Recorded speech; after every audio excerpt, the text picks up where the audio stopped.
अच्छा, ये next topic है आपका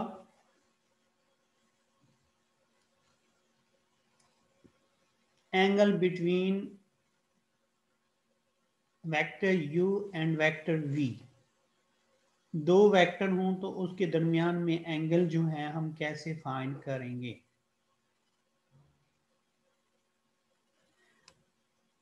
तो उसके लिए हमारे पास फार्मूला होगा।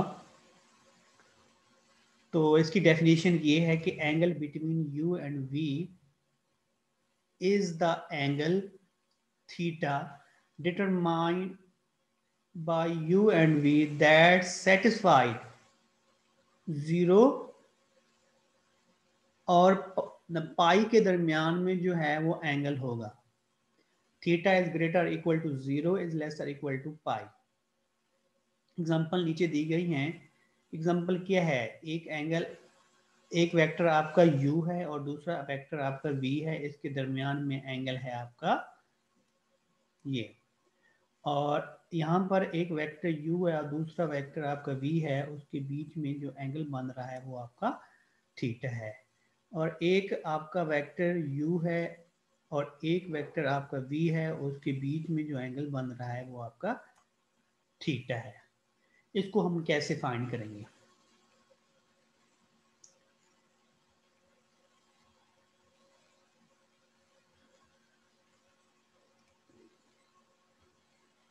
जी यार, अलीजा शहद और मुहिब अली, ओके हो गया।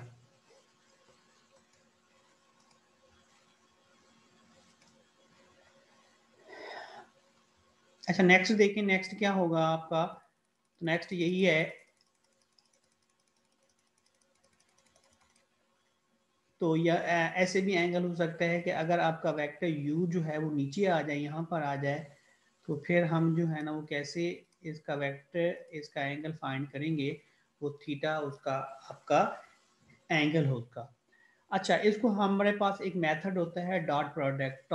डॉट प्रोडक्ट का एक फार्मूला होता है u cross v, u dot v equal to u का norm of vector u norm of vector v और cos थीटा।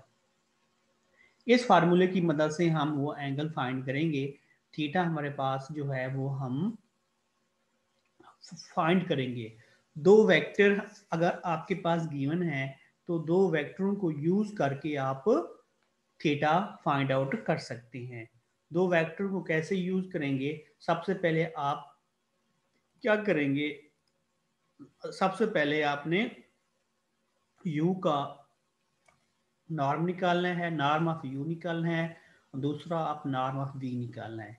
ये वेक्टर आपको गिवन होंगे। इसके बाद आपने क्या करना है, u डॉट v का प्रोडक्ट लेना है। u dot v equal to 0 के बराबर होता है। यहाँ इस एंगल को हम यूं भी लिख सकते हैं, उस फार्मूले को हम यूं भी लिख सकते हैं कि ये जो उसके साथ मल्टीपल हो रहा है इधर आके डिवाइड हो जाएगा, आपके पास ये फार्मूला बन जाएगा।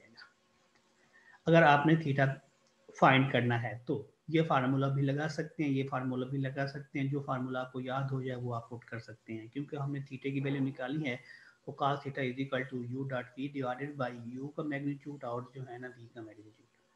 तो अब यहाँ पर एक एग्जांपल होगी।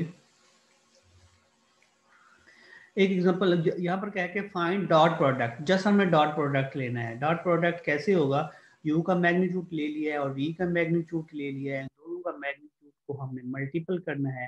तो ये तो यहाँ उसने एंगल भी बता दिया है। एंगल क्या है, 45 का है। एंगल 45 का है, फार्मूला आपके पास है। इसका डॉट प्रोडक्ट हम कैसे निकालेंगे, ऐसे निकालेंगे। अगर ऐसे आप नहीं निकालते डॉट प्रोडक्ट, एंगल नहीं पूछता, जस्ट वो डॉट प्रोडक्ट पूछता है, तो फिर आपका फार्मूला ये भी है एक, ये वाला, ये u डॉट v। तो यानी कि i को i के साथ, j को j के साथ, k को k के साथ, फर्स्ट को फर्स्ट के साथ, सेकंड को सेकंड के साथ, थर्ड को थर्ड के साथ, फोर्थ को फोर्थ के साथ। तो ऐसे आपने मल्टीपल करना है। जैसे ये u और v वन और u2 और v2, इस सब को प्रोडक्ट, सम प्रोडक्ट करना है कि जो आंसर आएगा आपका वो डॉट प्रोडक्ट होगा। तो नीचे उसने एग्जांपल दी हुई है, एक एग्जांपल आपको उस फार्मूले से, एंगल वाले फार्मूले से बताई है, एक एग्जांपल इससे बताई है। आपको अगर जो है ना एंगल भी गिवन हो, तो वेक्टर भी गिवन हो, दो वेक्टर भी गिवन हो और एंगल भी गिवन हो, तो फिर हम इसका डॉट प्रोडक्ट इस फार्मूले से भी निकाल सकते हैं। अगर एंगल गिवन नहीं है, जैसे इस एग्जांपल में एंगल गिवन नहीं है, तो फिर आप इस फार्मूले से आप इसका निकाल सकते हैं डॉट प्रोडक्ट जो है ना, फार्मूला लगाकर। तो डॉट प्रोडक्ट ऐसे होगा, आई आई जे जे के के एल एल एम एम, तो ये सारा कुछ का प्रोडक्ट सम हो जाएगा। ये आपका डॉट प्रोडक्ट है। और आगे इसकी प्रॉपर्टीज हैं। प्रॉपर्टीज कैसे करनी है आपने, u डॉट वी हो तो v डॉट यू भी लिख सकते हैं, v डॉट वी हो तो इसको नॉर्म ऑफ v भी लिख सकते हैं, और v प्लस w हो तो u इसके अंदर कैसे मल्टीपल होगा, जैसे हमारे पास स्केलर मल्टीपल होता है, तो वेक्टर भी इसी तरह मल्टीपल होगा, u v के साथ भी मल्टीपल हो जाएगा, u जो है ना वो w के साथ भी मल्टीपल होगा। ओके हो गया। आगे जो है ना आपने ये एप्लीकेशन छोड़ दें अभी, तो एक्सरसाइज देखें। क्वेश्चन नंबर 1 में क्या कहते हैं, find the u and v। क्या है, डॉट प्रोडक्ट की बात कर रहे हैं ना, u भी गिवन है, v भी गिवन है। इसको उस एग्जांपल से करना है जिसमें एंगल नहीं है, तो उस एग्जांपल से आप इसको करेंगे तो इसका डॉट प्रोडक्ट फाइंड करेंगे। आगे कहते हैं find the cos theta. Cos theta उसी फार्मूले के जरिए आपने करना है। Find the cos theta where theta is angle between u and v. Also check that theta is acute, obtuse or right angle. Acute, obtuse और राइट एंगल। तो right angle क्या होता है, 90 का एंगल जो होता है वो राइट एंगल होता है, और राइट एंगल कहते हैं उसको।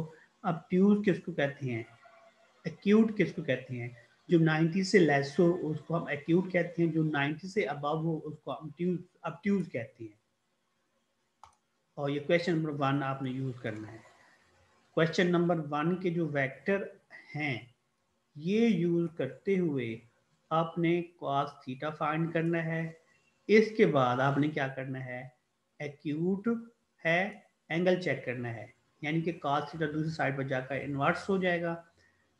cos इन्वर्स जो वैल्यू आएगी वो आप फिर चेक करना है कि वो एक्यूट है, obtuse है, 90 है। 90 एंगल जो होता है वो आपका राइट ट्रायंगल कहलाता है। जो 90 से लेस होगा उसको हम एक्यूट कहेंगे, जो 90 से अबव होगा उसको हम obtuse कहेंगे। ठीक है, ये था आज का लेक्चर, इसको आप देख लीजिएगा। जो आप लोगों को मसला हो वो फिर डिस्कस कर सकता है। आप सीरियस हो जाएं, बस आप लोगों के पेपर आने वाले हैं, तो आप जो है ना अपने आप के साथ सिंसियर हो जाए। काफ़ी आप लोगों ने जो है ना हल्ला गुल्ला कर लिया है, तो थोड़ी सी जो है ना आप वो फील करें जो एक स्टूडेंट यदि आउटलाइन भेजना। ठीक है, कोई है इसमें कोई क्वेश्चन जो आप लोगों ने पूछना हो? नहीं सर, अभी तक तो नहीं है, जब करेंगे तो फिर बताएंगे सर जी। ओके ओके ओके, ठीक हो गया। ओके फिर सर जी अटेंडेंस का बता दें कुछ। अटेंडेंस का जी अटेंडेंस कितनी है मेरी वो तो बता दें आप। मैं कैसे बताऊं, आप एलएमएस पे चेक कर लें। एलएमएस पे तो मैं डेली देता हूँ ना। एलएमएस पे डेली कैसे देते हो? तो सर जी वहाँ पे ऑप्शन है अटेंडेंस का। ऑप्शन है?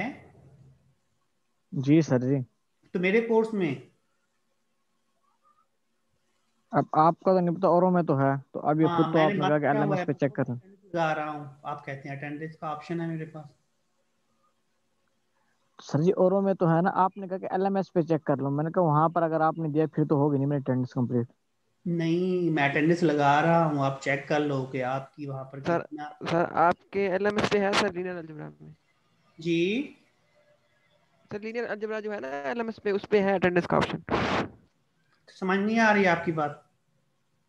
सर मैंने कहा एलएमएस पे जो है ना लीनियर अलजेब्रा सर जी सब्जेक्ट, जी, उसमें अटेंडेंस का ऑप्शन है सर। उसकी अटेंडेंस लगी हुई है, बस 2-3 लेक्चर है लास्ट, उसकी नहीं लगी, 2 लेक्चर की। जी सही सर जी। अब बाकी मैंने मुकम्मल कर लिया है, चेक कर लें आप अपनी अटेंडेंस। ओके सर जी, हम वो भी चेक कर लेते हैं और आउटलाइन जो है वो आप वो कर दें, सेंड कर दें। ओके फिर, अल्लाह हाफिज। ठीक है, अल्लाह हाफिज। Okay sir, sir okay. जी जी। सर ये असाइनमेंट कब तक अपलोड करनी है, दो जो लास्ट लेक्चर हाँ, ये थे? नेक्स्ट 1 वीक का टाइम होता है, वो मैं आप लोगों को आगे जो है ना ऑप्शन में दे दूंगा। तो 1 वीक, विद इन 1 वीक जो है ना आपने इसको सबमिट करनी है। ठीक है सर। ये जो आज ही दी है यही वाली सर है? सर हाँ ये वाली। सर एलएमएस पे उसका ऑप्शन ऐड कर दें सर फिर। हाँ, ऑप्शन ऐड कर रहा हूँ। जी सर, थैंक जो यू। सर लास्ट टू है वो फर्स्ट जैन तक, जी